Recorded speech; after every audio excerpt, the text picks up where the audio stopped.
네, 안녕하세요. 주구참치입니다.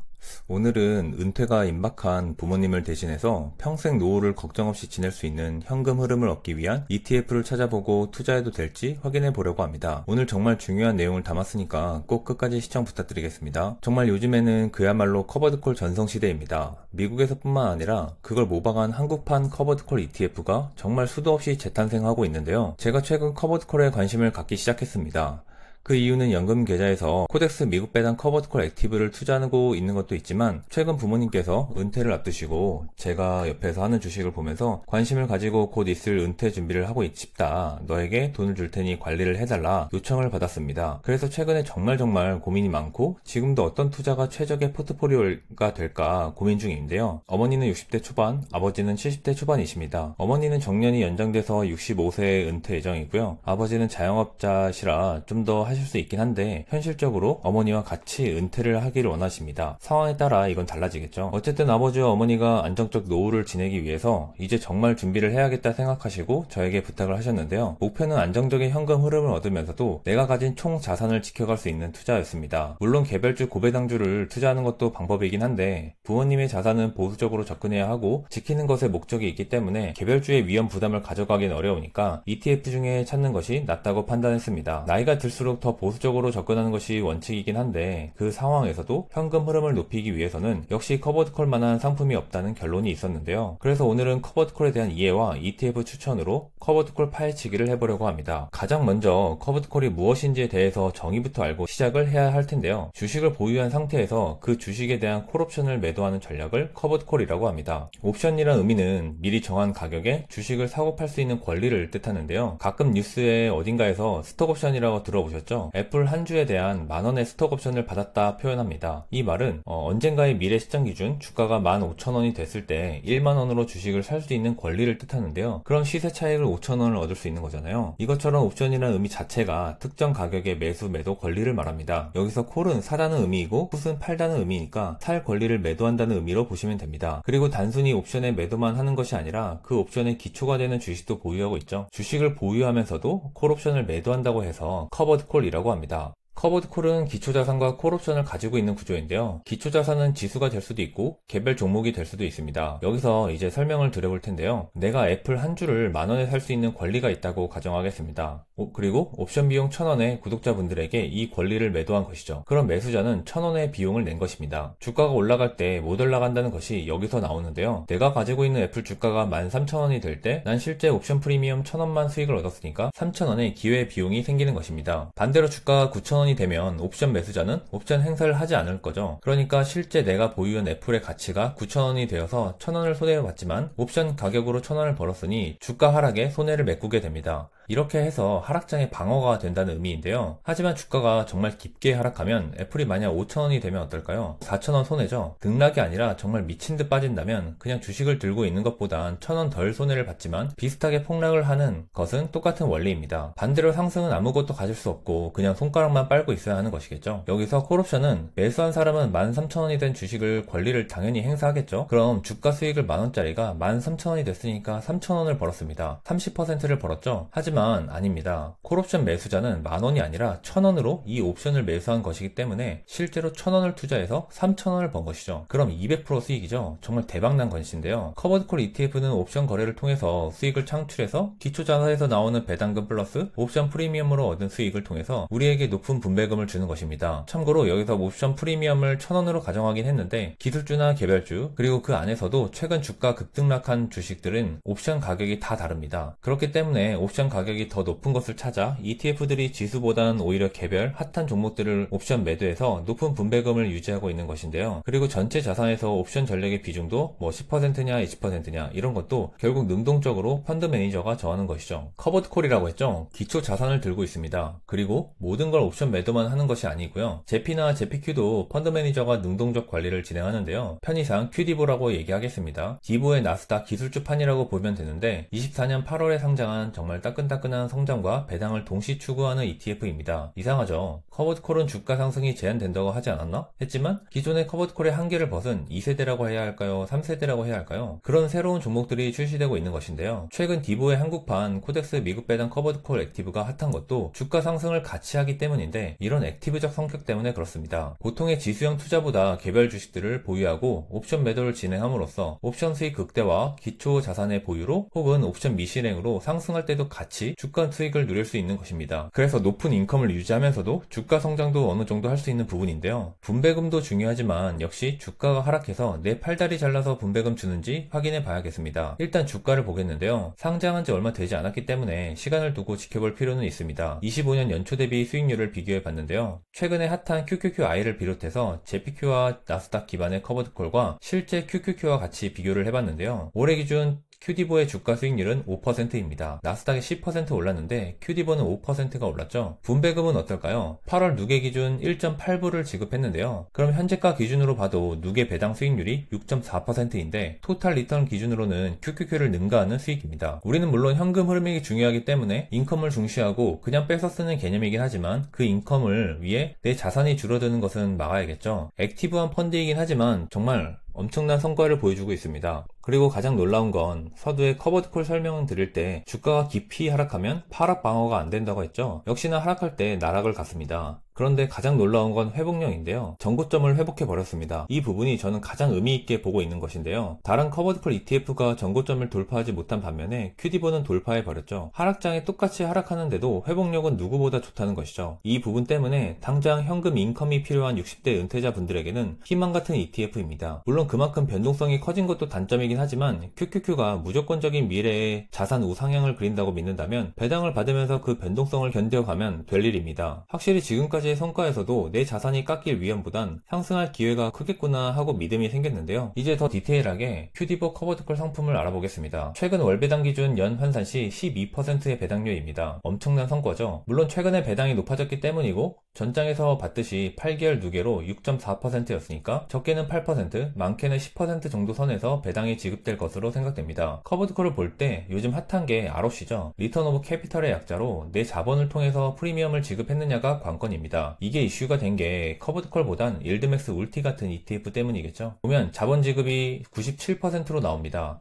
이 말은 3%는 기초자산에 의해서 나온 배당금이고 97%는 자본에서 나왔다는 의미죠. 그럼 내가 받은 이 배당금은 혹시 제살 깎아먹기였냐? 할 수 있습니다. 물론 그런 경우도 있긴 한데요. 하지만 QD보는 아닙니다. 이유가 있는데요. 8월에 나온 배당금은 0.2865달러입니다. 여기서 기초 자산으로 들고 있던 주식들에게 0.039달러가 들어온 것이죠. 그리고 나머지 1.7585달러는 옵션 수익으로 얻은 것입니다. 그런데 이건 옵션 매도에 대한 수익을 미실현 수익으로 보고 이걸 자본 차익 계정으로 계상해서 이렇게 나오는 것인데요. 실제 자산 가치가 하락한 것이 아니라 회계상 자본 지출로 보는 것이죠. 게다가 이건 미국인들은 비과세라고 하는데요. 한국인은 상관없습니다. 이런 ROC 부분은 저도 조금 더 공부해 봐야겠지만 결국 QD보의 ROC는 신경 쓰지 않아도 되는 것입니다. 중요한 건 순자산 가치의 변동이겠죠. 그럼 이 QD보가 보유하고 있는 기초 자산은 무엇일까요? QD보는 러셀 1000에 포함된 성장주 중심으로 투자합니다. 상위 보유 탑 10인데요. 우리가 아는 엔비디아, 애플, 마소, 아마존 등등등 사실상 M7이 전부 들어가 있습니다. 그래서 기초지수가 나스닥이라고 불리기도 합니다. 정확히는 러셀 1000을 추종하긴 하는데요. 그렇다고 기술주만 있는 것은 아닙니다. 홈디포, 코스트코, 일라일리, 알트리아 이런 배당주에서부터 가치주까지 정말 다양한 종목들을 담고 있죠. 그리고 이런 개별 기업들은 커버드콜로 진행하기 때문에 상승할 땐 기초자산들의 주가는 쭉 올라가는 것을 수혜받고 그 외 종목으로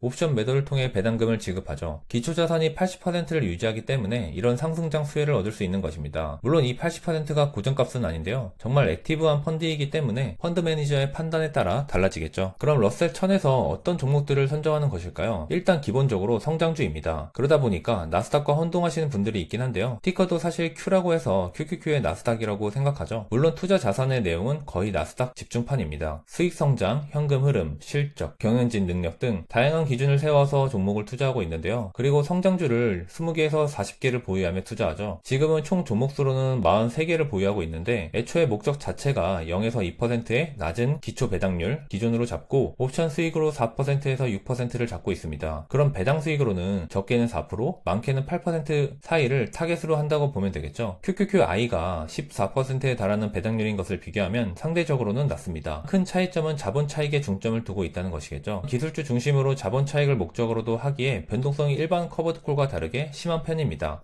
그 부분은 단점이 될 수 있지만 그렇다고 QQQ보단 적긴 합니다. 최근에는 사실 QQQ의 변동성조차 약하다고 생각하고 TQQQ나 속슬 같은 3배 ETF에 몰려드는데 이 정도면 양반이겠죠. 변동성이 있는 만큼 자산의 가치 상승도 크게 기대할 수 있는 부분입니다. 이 ETF의 본질이죠. QD보의 상장은 24년 8월입니다. 이제 딱 1년이 됐습니다. 아직 상장 초기이기 때문에 오래 지켜봐야 할 수도 있지만 숫자가 결과를 말해주고 있는데요. 순자산 가치가 23% 올랐습니다. S&P 500도 22%가 올랐는데 말이죠. 그 말은 나스닥보다 못하지만 S&P 500만큼의 주가 상승을 기대하면서도 8% 전후의 높은 배당금을 기대할 수 있는 궁극의 결과물이 나오게 됩니다. 순자산이 하락한 것은 단 한 번도 없는데요. 그러니까 아까 보았던 ROC에 대한 걱정은 없는 것이죠. 이제 ROC에 대한 걱정은 완전히 내려놓아도 괜찮을 것 같습니다. 애초에 기초자산이 80%를 보유하면서도 상승장에서 옵션을 매도하지도 않는 전략도 포함하여 주가 상승을 노리는 펀드이기 때문에 그럴 수밖에 없습니다. 높은 분배금을 지급하기 위해서 모든 걸 걸었다기보다는 주가 상승에 더 포커스를 맞춘 ETF죠. 디보도 같은 펀드 매니저가 운영하고 있는데 지금까지 성과도 인정받고 있습니다. 다만 거래량이 정말 약한 게 한 가지 흠이긴 한데 QD보는 그래도 디보에 비해서는 3배나 많습니다. 그만큼 이제 기술주 전성시대가 된 것을 다시 한번 볼 수 있는 부분이고 SCHD가 지금 주가 부진이 3년째 유지되고 있는 이유이기도 하죠. QD보를 알아보면서 한 가지 생각이 든 건 현재 제가 연금계좌에서 주력으로 투자하고 있는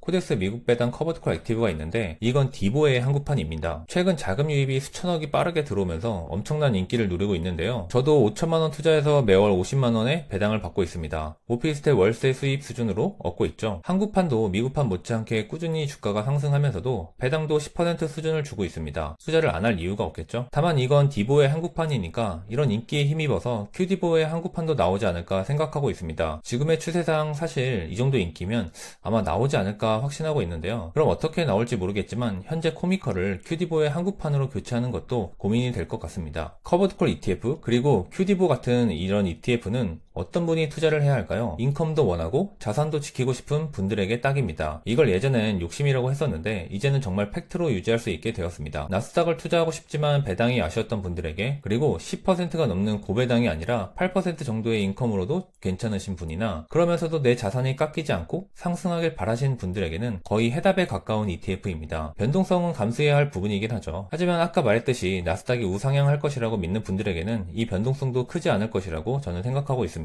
그럼에도 불구하고 사실 포트폴리오 관점에서는 분산 투자도 필요한데요. 아무리 좋은 ETF라도 전 분산 투자, 분할 매수는 꼭 필요하다고 생각하고 있습니다. 은퇴 자금이라면 더더욱 그러겠죠. 특히 적립식으로 하시는 분들은 그나마 낫긴 한데 목돈을 가지고 투자하려고 하시는 분은 더더욱 분산 투자를 해야 합니다. 그래서 QD보와 어울리는 ETF가 무엇이 있을까 정말 고민을 많이 해봤는데요. 최적의 ETF를 찾아봤습니다. 그건 바로 SCHD, XLU, VNQ입니다. 현재 배당률과 배당 성장까지 고려한 조합인데요. 투자 비중은 그냥 제가 임의로 정해봤습니다. 현재 시가 배당률과 배당 성장을 고려하여 5대 3대 1대1을 분산해 봤는데요. 대략 6% 초반의 배당이 나옵니다. SCHD는 너무 유명하니까 잘 아시겠지만 그 외에 ETF는 처음 보시는 분들도 있을 거라 생각하는데요. 왜 이렇게 제가 짰을까요? 그 이유는 바로 모든 섹터를 커버하기 위함입니다. 분산 투자라는 것은 종목의 분산을 이야기하는 것이 아닙니다. QD보나 디보처럼 나스닥과 S&P 각각 샀다고 분산이 아닙니다. 그 안에서 섹터를 봐야겠죠. 나스닥과 SCHD는 종목이 안 겹치는 걸로 유명한데요. 각각 100개의 종목에 투자하는데 겹치는 건 단 5개의 종목이 겹칩니다. 그만큼 분산이 잘 되고 조합도 좋기도 합니다. 그러면서도 없는 섹터가 있는데 바로 유틸리티와 부동산입니다. 비중을 10% 정도만 각각 준 것도 그 섹터 집중 ETF이기 때문이죠. 더 적게 하고 싶은 분들은 5%씩 하셔도 됩니다. 그렇게 되면 사실 전 섹터를 다 커버하게 되는데요. 물론 원자재나 금은이죠. 채권 부분도 있긴 하지만 이 부분은 논외로 보겠습니다. 상호 보완하는 존재가 되어서 어느 한 군데에 소홀한 점이 없는 부분이 되겠죠. 만약 제가 원하는 비중으로 각 4개의 ETF에 분산 투자를 했다면 배당률은 6% 초반입니다. 그럼 주가 성과는 어떨까요? 25년 YTD 기준으로 보면 토탈 리턴은 8%, 배당 제외는 5% 정도입니다. S&P 500이 10% 정도 올랐으니까 유사한 수준이죠. 8개월밖에 안 된 수준이니까 연도가 끝나면 주가가 어디에 있든 토탈 리턴 자체는 더 높아질 것 같습니다. SCHD와 유틸리티 부동산 전체 섹터가 많이 눌려있는 상태이긴 한데요. 그러니까 더욱 그렇겠지만 언젠가 저 섹터도 빛을 발휘할 날이 오겠죠. 결국 돌고 돌기 때문에 지금이 기술주 일변도 시장인 것은 맞지만 언제까지나 기술주 일변도일 것이라 장담할 수는 없습니다. 배당을 더 원하시는 분은 QD보의 비중을 늘리고 당장의 인컴보다 배당 성장이면 SCHD의 비중을 늘리는 것도 좋은 투자입니다. 다만 SCHD 몰빵을 하시는 분이 있는데 저는 사실 극히 반대하는 입장인데요. SCHD가 꾸준한 10% 이상 배당 성장을 보여주고 지금도 보여주고 있다는 것을 인정합니다. 하지만 지금 관점은 은퇴하거나 혹은 은퇴가 다가오는 경우의 투자인데요. SCHD로 QD보의 배당률인 8%에 오르면 20년이라는 세월이 흐릅니다. 이것도 배당 재투자 관점이죠. 우린 배당을 써야 하는데 말이죠. 그렇기 때문에 은퇴 임박하거나 시간이 많지 않다면 SCHD 투자는 오히려 나쁜 투자가 됩니다. 최근 더 인기가 없어진 것도 이런 배당 성장에 대한 효과를 제대로 누리려면 시간을 녹여야 하는데 시간을 녹일 바에 엔비디아를 사서 시세 차이 크게 거두는 것이 더 효율적이라고 생각하는 분들이 많기 때문입니다. 저도 일정 부분은 동의하긴 합니다. 게다가 3년간 박스에 갇혀있기 때문에 더 그렇게 생각하겠죠. 결국 은퇴가 임박한 부모님을 위한 최적의 ETF는 QD보로 생각하고 모아가볼 생각입니다. 저도 QD보 몰빵보단 분산 투자와 분할 매수를 진행 예정인데요. 그리고 지금의 성과가 미래를 담보하지 않기 때문에 항상 지켜보면서 유동적으로 포트폴리오를 수정해 가려고 합니다. 현재 기준 은퇴 타겟 배당률은 7%입니다. 점점 금액을 늘려가면서 배당 재투자까지 진행될 테니까 자산의 상승 속도를 꾸준히 체크해 나가봐야겠습니다. 오늘부터 100만원 소량 매수를 해봤는데요. 이 ETF가 부모님께 효도가 될까요? 불효가 될까요? 저도 제 계좌가 아니기 때문에 정말 많은 생각을 해봤습니다. 결국 답은 투자를 해보자인데요. 여러분은 어떻게 보시나요? 커버드콜이 꼭 나쁘다고는 할 수 없죠. 다만 잘 이용해야 합니다. 맹목적 맹신을 할 것도 없고 비난할 것도 없습니다. 팩트로 그리고 숫자로 이야기하고 이성적 판단만 가미되면 되겠죠. 오늘 영상은 여기까지입니다. 유익하셨다면 구독과 좋아요, 알림 설정까지 부탁드립니다. 감사합니다.